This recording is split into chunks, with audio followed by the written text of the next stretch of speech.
connecting you and your siblings to me and Mommy, your grandparents, your great-grandparents, all the way back to the time of Moshe Rabbeinu, what we call the Masorah. It connects us from one generation to another in the handing down, the Masorah, of our Jewish traditions, values, mitzvot, and the Torah as a whole. As a bar mitzvah, you now have a special place in that chain of the Masorah. I want to focus on three messages that are connected to the Masorah. First, the concept of the Masorah is... Can't hear me? First, the concept of the Masorah is clearly presented in the first Mishnah of Pirkei Avot, that you learned as a song in one of the earlier grades at Beit Sefer Ariel, where the Mishnah says, Moshe kibel Torah miSinai, Masra leYoshua, u'Mashor leZkenim, Zkenim leNaviim, Neviim Masra leAnshei Knesset HaGdolah. Moshe received the Torah at Har Sinai, gave it to Yoshua, to the Zkenim, and so on. This is the foundation for the Masorah, the handing down of the Torah from one generation to the next. This has continued from the time of Moshe to today, where all Jews over the world, where Jews all over the world are transmitting the Torah from one generation to another.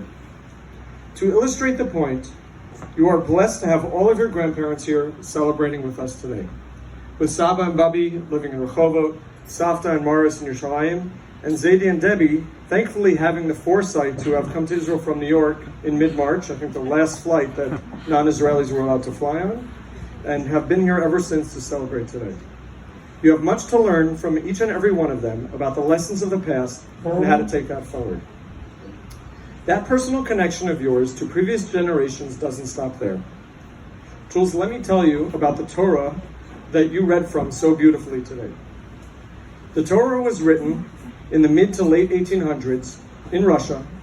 Somehow it made its way out of the darkness of the pogroms of Russia to the United States, and eventually ended up being owned by my grandparents, your great-grandparents, Chaim and Frida Weiss, many years ago. We brought the Torah with us to Israel in the 90s, and then about, I think, 10 years ago, Zaidi had it restored before bringing it to our shul in Modi'in, where it has been ever since. This Torah has come full circle to the land where it truly belongs, and it is especially fitting that you read from it today, just about 1 week before the Yurtzeit of my grandfather, your great-grandfather, who passed away on Yud Aleph Tammuz 25 years ago, is actually written on the cover of that Torah that you read. This is the Masorah in action. Not just the physical connection to that Torah from one generation to the next, but the spiritual handing down. And so, for the first message, Jules, I want to tell you that you shouldn't take the gift of the Masorah for granted. This connection, the chain that you have to past generations, should serve you as a strong foundation for the future, And to quote one of your favorite Fleetwood Mac songs, never break the chain. The second area I want to focus on is your Parsha, Parshat Chukat. Jules, I don't know if I've told you this before, but throughout the years, when you weren't speaking in front of anyone outside of our nuclear family, I think a lot of people here remember that, as well as during other challenging times over the years, I would periodically think to myself, what is this kid going to do for his bar mitzvah? Is he going to stand up and read from the Torah in front of other people? Will we just celebrate his bar mitzvah with the 6 of us at home? We almost had to do that with COVID. These thoughts came back to me throughout the last few months when Mommy and I would sometimes need to encourage or force you to practice your Kriya. I've been thinking about this a lot the last few weeks leading up to today. Why did I care about it back then? What did it matter to me if my 6-year-old son would eventually stand up and read from the Torah in front of a crowd of people when he was 13? Why did I push and encourage you even these past few months? And so over the last couple of weeks, I came to a couple of conclusions to why this mattered to me. 1, Jules, you've been blessed by God, by Hashem, with many talents and capabilities. You're incredibly creative, you're musical, you're funny, you're extremely perceptive, well-liked, emotionally intelligent, and I can go on. Even in sports, which you haven't really been interested in until lately, right? Just recently.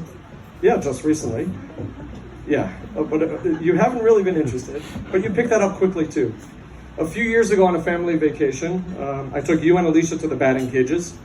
You had never really picked up a real baseball bat before that, and you went into the cage and you missed the first 10 pitches. You stepped outside pretty frustrated, if you remember that. But I said, no, do this a little bit. You made a small adjustment in your swing. You went back in, and you were consistently getting 8 out of 10. It's just a small change. So you picked it up quite quickly. So this takes me to your parsha. With your musical ability, you picked up your parsha very quickly. Sure, you had to learn it, practice it many, many, many times, but that wasn't the real challenge for you.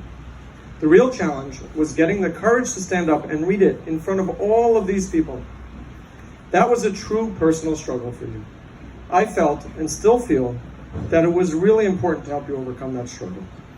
And I'm so proud of you for pushing through it and getting up there today in front of everyone here who came to celebrate with you. What I want you to take away from this experience, Jules, you hear me? Is that when you try, when you really push yourself, you can overcome challenges and accomplish great things. It should be a life lesson for you.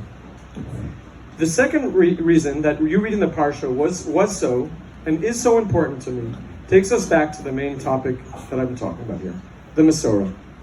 You see, I believe that this will forever be your Parsha. You invested so much time and energy in learning it that it will always be with you.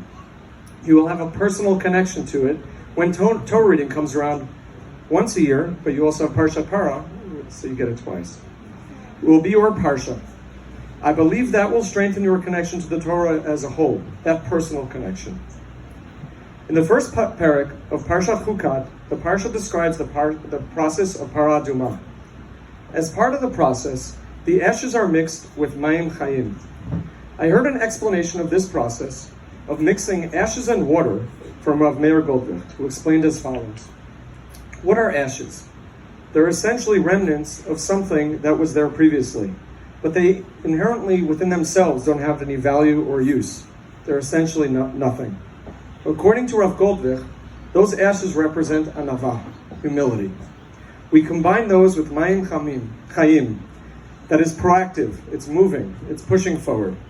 According to Rav Goldberg, that combination of this anava and pushing forward, being proactive, trying, is the yesod of what should be our approach to Torah. Rav Goldberg points out that's why the Parsha says Zot Chukat HaTorah, and it does not say Zot Chukat HaPara. It's a lesson for the Torah as a whole. And so, Jules, for my second message to you, learn and internalize the lessons of Zot Chukat HaTorah. Push yourself to accomplish great things, both in Torah and in all walks of life, but do so with humility, with anava. For my third and final message to you today, Jules, I will reference Sefer Yoshua, which you and I learned together over the last few months. The first parak of Yoshua is an incredibly powerful parak. Let's first set the scene. Moshe, the leader of the Am, has just died. They've been wandering in the desert for 40 years, and now are on the border of Eretz Yisrael, where they will enter and immediately face scores of different enemies. All this under the new leadership of Yoshua ben Nun.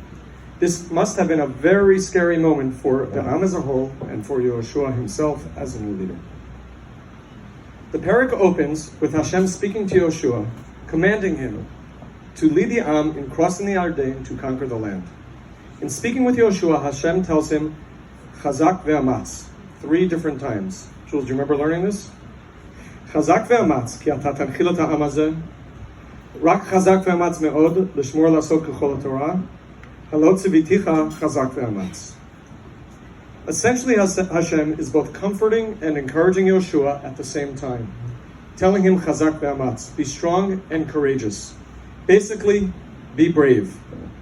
Rashi explains that in the first pasuk, it refers to Chazak ve'amatz in regard to Derech Eretz, in the second, when it comes to Torah, and the third, in leading the Am in battle. Hashem is telling Yoshua, Moshe gave you the Masorah, he handed it down to you, and it's your time now to be strong and courageous in fulfilling it, in how you conduct yourself, in following the Torah, and in leading the people through the challenges ahead. Interestingly, the parak ends with a dialogue between Yoshua and the Shvatim of Reuven, Gad, and Chatzi Shevet Menashe. At the conclusion of this discussion, the Shvatim say to Yoshua, Rak Chazak ve'amatz, just be strong and courageous.